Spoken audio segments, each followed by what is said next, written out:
The V1-M is iCon Pro Audio's latest DAW controller, and I did a full demo and review, and in that video I got a ton of questions from you guys. So I took those questions and I sent them over to iCon, and they sent me a bunch of answers, so I want to share those with you today. Also, the V1X are the extenders, got a little information about those as well. Lots to share with you today. Why don't you join me?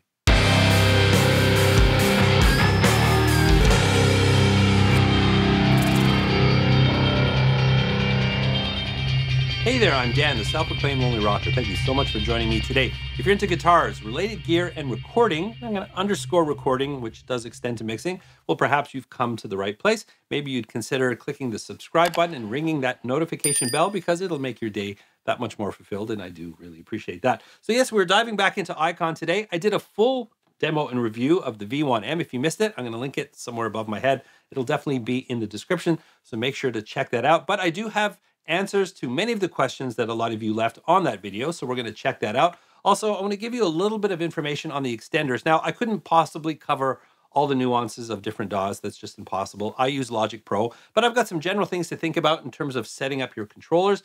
But let's start off. If you did miss that demo video, I'm going to give you just a basic overview on the gear, and then we're going to dive right into the questions. As a solo musician that records different instruments and mixes my own productions, I find extending DAW functions to the desktop very helpful.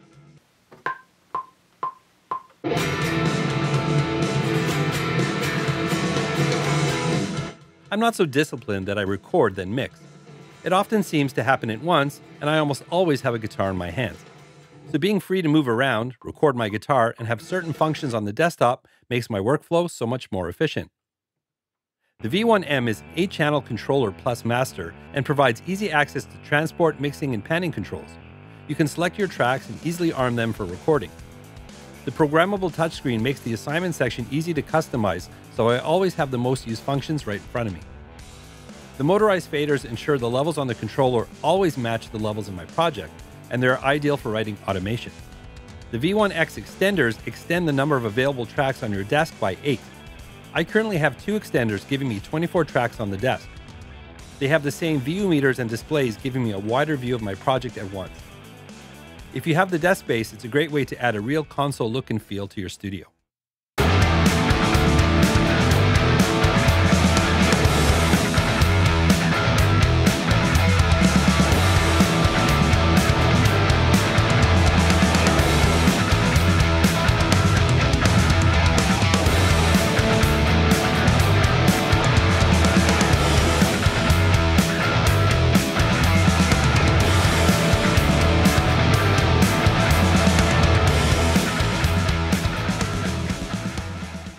All right, we're going to dive into the questions. Just a quick little thing. I always talk about managing expectations because the experience from DAW to DAW is going to be different. And the reason that is that we have different levels of cooperation from the DAW developers themselves. Now, the protocol that sits in between the physical hardware and the software, we're talking Mackie, we're talking Huey. That's a language that sits in between the two that allows them to communicate. Now, the software developers of each individual DAW, they decide what information to send out through those protocols, so companies like iCon can receive that information and apply it to their controllers. If that information is not sent through the protocol, there's no way for iCon to grab that information. Now, they do have direct cooperation with some DAW developers. Other developers are just not as cooperative. I think at Apple. Apple is pretty rigid in terms of who they work with. So they send out the basic information, but things like the extra scribble strip here and the view meter on the master fader, they just are not sending out that information. So there's no way for iCon to grab that. Unfortunately, things have gotten a lot better with the IMAP, but there's still going to be limitations from DAW to DAW. So just understand that. Now, all the basic functionality of mixing, panning, the faders, automation, things like that, that's pretty consistent from DAW to DAW. But as you get deeper into the weeds, some DAWs are going to be a bit better than others. It's just how it is. Don't blame the messenger or the manufacturer, but I know iCon is doing their best to communicate with all the DAW developers. They're just not all into communicating, and unfortunately, that's just how it is. All right, let's get into the questions. Sorry, I got to put on my glasses here. All right, so the first question here is, do the track colors work with Mixbus and with Studio One 6? Also, do the second scribble strips work on both? In order for track colors to work, they have to be supported by the DAW.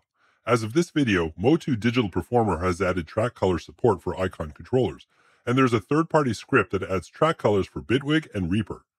We've been in contact with Harrison Ardor and with Presonus. Harrison Ardor is in the process of adding this support. We are waiting for more information from Presonus about when they will add support. As for the scribble strips, Harrison Ardour is currently working on support. Digital Performer and the Bitwig and Reaper scripts all incorporate the second scribble strips. We're also testing a MIDI remote script that improves integration with Cubase. So the second question is interesting, and it talks about those limitations that I mentioned at the beginning with Mackie Control and things like that. The question is, could MIDI 2.0 replace Mackie in the future to get around the limitations? It is possible that MIDI 2.0 could replace Mackie Control in the future, but like any other update to the Mackie protocol, it would require DAW manufacturers and hardware manufacturers to implement these changes into their designs. Most manufacturers have taken different approaches to these limitations, but the problem is getting other companies to buy into those approaches. So the current answer is finding the best way to coexist within the protocol. So the next question is about the new assignment section, which is a touchscreen. It used to be physical buttons, but now they're actually a touchscreen. So the question is, do you know if the new assignment section could be programmed like, say, you can with a Stream Deck for DAW shortcuts? Thinking of upgrading from an iCon G series.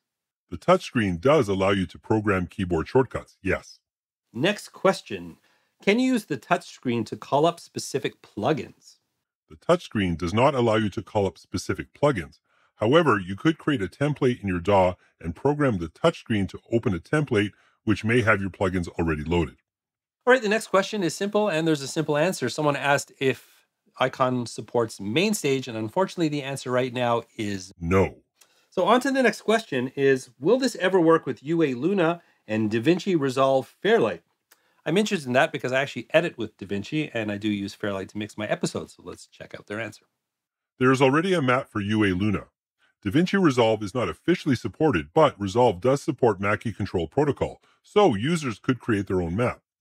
DaVinci Resolve has been mentioned for future mapping, but there are no plans as of yet. All right, on to the next question. I'm curious if this would be able to be programmed with Mixing Station. iCon does not officially support Mixing Station, but Mixing Station does support Mackie Control. Therefore, it is possible that users could create their own maps for Mixing Station. All right, on to the next question. Great Surface. Any intel on its success with Cubase? iCon controllers work great with Cubase. I'm a Cubase user myself, and Cubase users are one of the largest user bases. There is a lot of flexibility within the DAW that is already designed for use with MCP-based controllers, and the V1-M takes great advantage of these. So unfortunately, when talking about DAW controllers, you get a lot of skeptics as well. As I said, the experience from DAW to DAW is different, but we cater to everyone on this channel. So let's check out the next question. So focus turns a one-handed function into a two-handed function. Hover over the control with the mouse, then instead of clicking and dragging your mouse while your hand is already on it, use your other hand to move the jog wheel, unless you're in Pro Tools where the jog wheel doesn't work. The jog wheel does function in Pro Tools if you activate Scrub. Unfortunately, the jog wheel functionality in Pro Tools is limited by the Mackie Huey protocol, which is far more limited than Mackie Control. The focus functionality is designed to offer more tactile control over plugins. You can also use the encoders to control plugin parameters. Our engineers simply wanted to give users more choices of how they want to control plugin parameters. Now, as someone that's been using controllers for a number of years now, I want to add to that.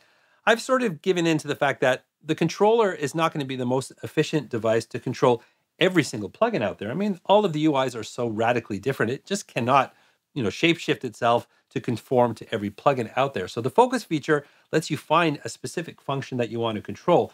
In previous versions, you had to sort of page through menus that just pretty much made it impossible. But the idea is that if you can find it really quickly, then you can kick back and you can just use your ears instead of staring at the plugin.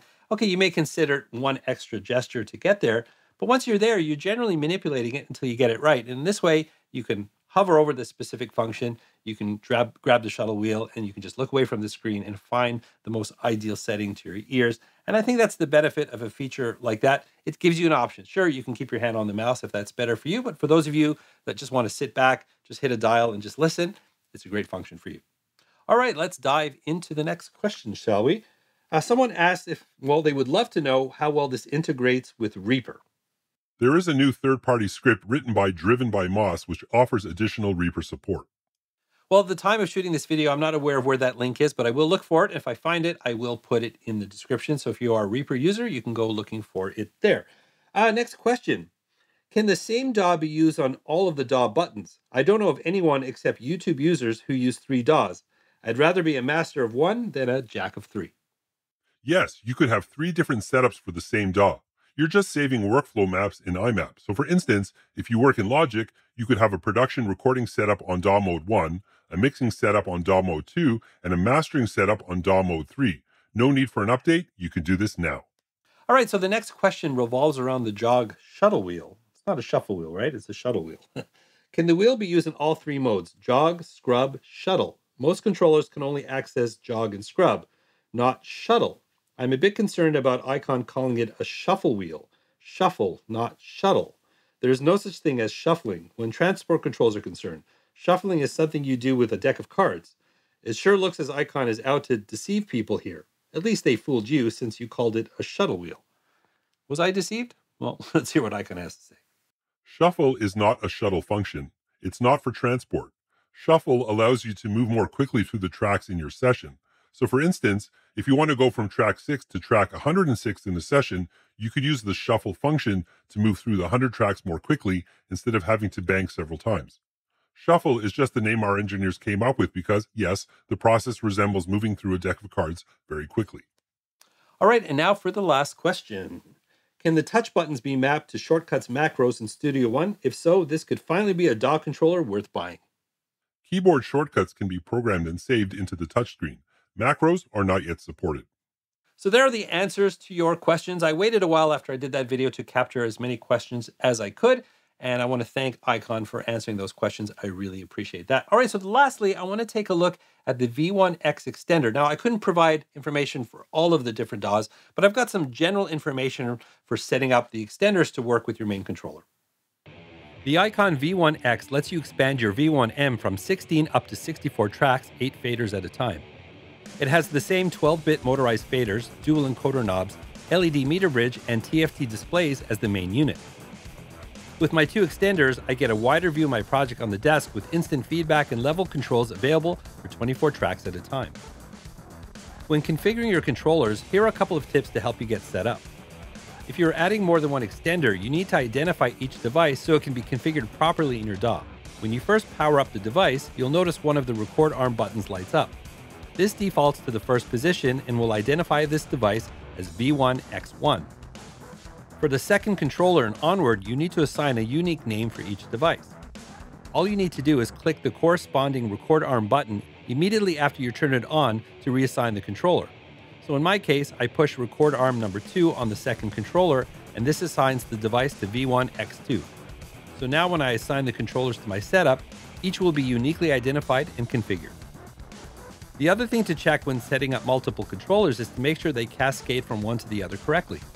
In my setup, I have the main controller on the far right and my extenders to the left. To configure this properly, you need to find the fader bank offset setting. This will be different for each DAW, but you should find it wherever you set up your controllers. The device on the far left should be set to 0. The next controller should be set to 8, and the third one should be set to 16, and so on. To ensure this is correct, manipulate the faders on each track and make sure the first fader on each controller adjusts the next track in sequence. Once this all lines up, you're ready to mix. Well, there you have all things iCon, DAW controllers, extenders, questions answered. Hopefully your question got answered. There's just so many possible questions out there, but at the very least, hopefully I've got you primed. And if you do have any additional questions, well, you can reach out directly to iCon. I will put their information in the description if you want to check that out. They're more than happy to hear from you. Certainly, you can leave any questions or thoughts in the comments section. And as always, I will do my best. Admittedly, I don't have every answer, but I certainly try where possible. But if you did enjoy this video, please don't forget to like, subscribe, and ring that bell. And while you're doing that, the original review of the iCon Pro Audio V1-M is sitting right here for you to check out. If you missed it, I highly advise that you check that out. And remember, you don't need a band to rock and roll, and I'll catch you in the next one.